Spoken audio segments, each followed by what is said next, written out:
보기에만 번지르르하고 실상은 시진핑의 중국 민심 달래기용으로 운영하는 하얼빈 동계 아시안게임에서 기어코 북한 선수단과 남한 기자들 사이에 사고가 터졌습니다. 지난 파리 올림픽 기간 동안 북한 선수단 내부에서 한국으로의 정치적 망명을 희망하는 일부 선수와 코치진이 소요 사태를 일으켰던 것을 기억해 이번에는 완벽하게 보위부의 통제를 받으며 선수단은 얼굴에 미소 하나 없이 로봇처럼 지내는 모습이 우리 취재진 카메라에 잡힌 건데요. 최근 하얼빈 현지 시내에서 피겨 선수 3명을 파견한 북한은 선수들 주변에 스포츠협회 관계자와 코치인 척하고 있지만 그 인물들이 사실은 보위부, 그러니까 우리나라로 치면 국정원 요원들이었다는 사실이 밝혀진 겁니다. 그런데 이런 분위기는 우리 선수단에게도 어쩔 수 없이 영향을 미칠 것으로 보입니다.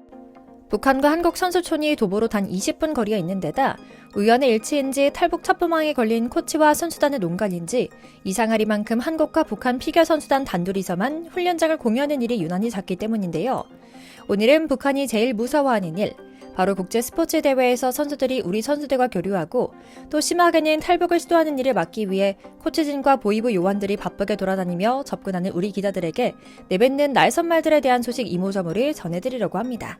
잠시 하얼빈에서 전해드리는 저희 광화문 브리핑 구독 설정도 부탁드리고요. 사실 하얼빈에 모인 전 세계 언론은 북한 피겨 선수단이 하얼빈에 입성한 직후부터 특이점을 포착했다고 합니다. 당시 외신에서 공개한 영상에는 북한 선수들의 수상한 행동들이 그대로 나타나 있었는데요. 앞서 북한은 렴대옥, 한금철, 로영명 총 3명의 피겨 선수만이 공식적으로 출전 리스트에 이름을 올렸죠. 물론 이게 절대적인 수저로 많은 것도 아니지만 또 적은 것도 아닙니다. 동계 스포츠 종목 특성상 사실상 한중일 3개 국가 중심으로 메달 경쟁을 할 수밖에 없기 때문인데요. 여름에는 호주 같은 남반구에 가서 훈련하고 겨울에는 눈과 얼음 덮인 환경에서 훈련해야만 하기 때문에 인프라 문제도 있는데 결국 필연적으로 돈과 연결되는 일이기 때문이죠. 자연히 북한은 이런 선수단이 육성할 환경조차 안 되어 있다고 봐야 하는데요. 그럼에도 베이징에 쇼트트랙 등 다양한 종목의 선수단을 보냈던 것을 감안하면 이번에 피겨 선수 단 3명만 보낸 것은 쉬이 납득하기는 어려운 상황인 것은 사실이죠. 2017년 일본 삿포로 동계 아시안게임에서는 7명을 출전시킨 전적은 있지만 그전 2011년 카자흐스탄 알마티에서는 32명을, 2007년 중국 장춘에는 무려 66명이나 출전했던 것과는 대비되는 모습이었죠. 그런데 알고 보니 운동선수와 코치진만의 의지는 아니었던 것으로 보입니다. 앞서 말씀드린 지난 선수단의 탈북 첩보에 따른 보안 강화와도 관련이 있다는 진실이 수면 위로 드러나기 시작한 것이죠. 그런데 이번에는 현지 및 외신 기자들은 북한 선수단 내부 사정에 집착에 가까울 정도로 호기심이 더 폭발했던 것 같습니다. 이해되는 일입니다. 당장의 하얼빈 헤이룽장 빙상 트레이닝 센터에서 우리 쇼트트랙 대표팀을 취재하다 북한 선수단을 마주친 한국 취재진이 인터뷰를 요청했다가 핸드폰 치워라, 바쁘니까 후에 말하자 라며 곧바로 이동하고 눈을 마주치는 것도 피한 전적이 있어 궁금증을 더 자아냈을 테고요. 그래서인지 지난 파리올림픽 이후 몇 달 만에 인공기가 걸린 이번 동계 아시안게임에서 북한에 대한 관심이 쏟아집니다. 이제는 밥 먹을 때와 훈련 외에는 그 어떤 외부 활동도 안 하고 있는 선수들의 속사정을 알아보기 위해 외신 기자들은 급기야 타국 선수들로부터 북한 선수에 대한 정보를 집요하게 캐묻기 시작하기도 했는데요.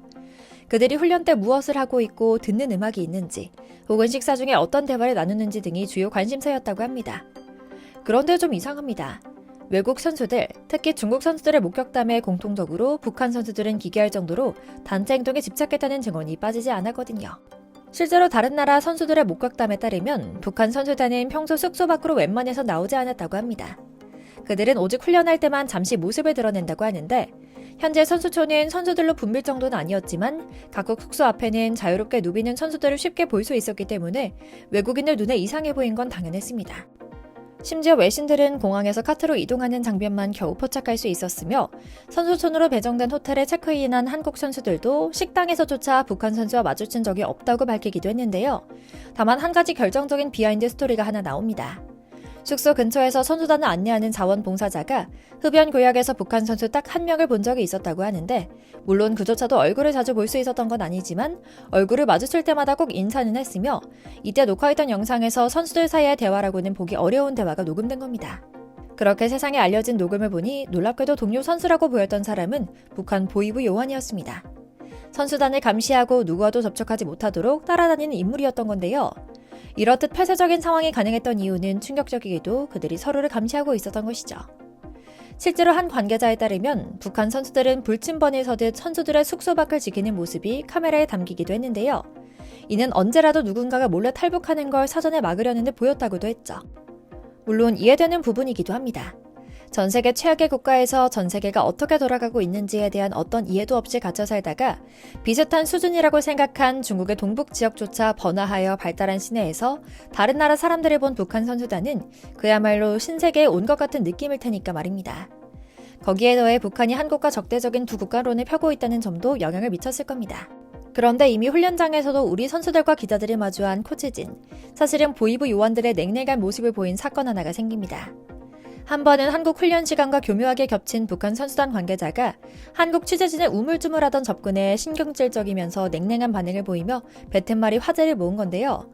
컨디션이 어떠냐는 한국 취재진의 질문에 조선 선수들 자극하지 말고 비키라 라며 반말로 목소리를 높인 겁니다. 이어 하얼빈 날씨가 상당히 춥지 않느냐는 한국 기자들의 질문에는 아무런 대답을 하지 않고 선수들을 향해 점퍼의 지퍼를 단단히 잠그라 말하며 이들의 반응을 면밀히 살펴보고 단도를 치는 모습을 보였죠. 뿐만 아니라 더욱 수상했던 건 이들이 배정받은 선수촌의 위치였습니다.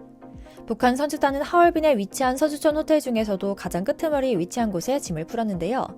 이곳은 가장 가까운 이웃 선수촌과 도보로 20분 이상이 걸릴 정도로 뜬금없는 곳이었죠. 한국 대표팀 선수촌으로 배정된 빅토리즈 호텔과의 거리는 도보로 무려 20분에 달했지만 놀랍게도 대로가 아닌 샛길로 가면 절반 정도인 10분으로 빠르게 접근할 수 있는 기묘한 위치에 짐을 풀었던 것이죠. 물론 선수 코치진은 처음에는 여느 북한 사람들처럼 행동했습니다. 북한 선수들은 숙소에 입수하자마자 가장 먼저 했던 일이 누구나 잘 볼 수 있도록 대형 인공기를 내거는 것이었는데요. 이들이 내건 인공기는 건물 2개 층에 있는 창문 모두를 가려버릴 정도로 거대했으며 이들의 폐쇄성을 증명이라도 하려는 듯 외신 기자 및 타국 선수들과의 어떤 대응에도 무시로 일관하며 극도로 외부 접촉을 삼가는 분위기였죠. 존재만으로도 궁금함을 자아내는 북한 선수들에 대한 현지 언론의 관심이 뜨거웠지만 철저히 무시당했고요.